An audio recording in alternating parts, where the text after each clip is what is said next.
हमारी संस्कृति, हमारी विरासत। सब्सक्राइब कीजिए बिंदु। निश्चित रूप से मैं आपको रामायण की कथा सुनाता हूँ। अयोध्या में राम का जन्म। अयोध्या के राजा दशरथ की 3 रानियां थीं, कौशल्या, सुमित्रा और कैकेयी। राजा दशरथ को कोई पुत्र नहीं था। पुत्र प्राप्ति के लिए उन्होंने ऋषि वशिष्ठ की सलाह पर पुत्र का मेष्टि यज्ञ किया।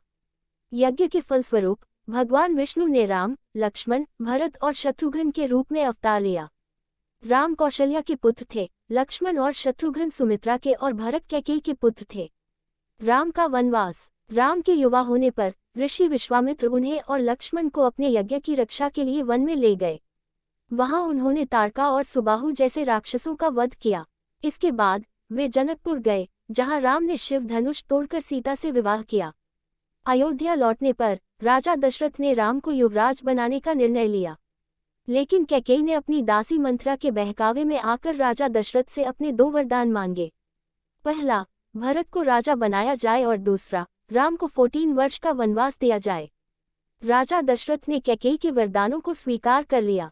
राम, सीता और लक्ष्मण वनवास के लिए निकल पड़े। सीता का हरण। वनवास के दौरान राम, सीता और लक्ष्मण पंचवटी में रहने लगे। वहां लंका के राजा रावण की बहन शूर्पणखा ने राम को मोहित करने की कोशिश की। लक्ष्मण ने शूर्पणखा की नाक काट दी। इससे क्रोधित होकर रावण ने मारीच की सहायता से सीता का हरण कर लिया। राम रावण युद्ध। सीता की खोज में राम और लक्ष्मण हनुमान से मिले। हनुमान ने राम को सुग्रीव से मिलाया। सुग्रीव ने राम की सहायता करने का वचन दिया।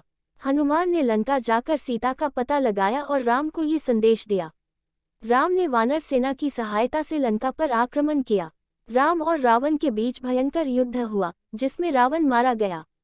राम ने सीता को रावण के चंगुल से मुक्त कराया। अयोध्या वापसी। राम, सीता और लक्ष्मण 14 वर्ष का वनवास पूरा करके अयोध्या लौटे। भरत ने राम को अयोध्या का राजा बनाया।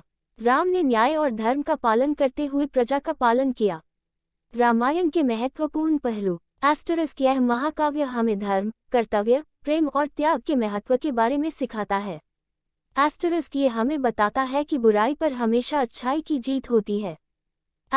ये हमें सिखाता है कि हमें हमेशा अपने परिवार और दोस्तों के प्रति वफादार रहना चाहिए। रामायण भारतीय संस्कृति और साहित्य का एक महत्वपूर्ण हिस्सा है। यह महाकाव्य सदियों से लोगों को प्रेरित करता रहा है और आज भी प्रासंगिक है। रामायण हमें एक बेहतर इंसान बनने और एक बेहतर समाज बनाने के लिए प्रेरित करता है।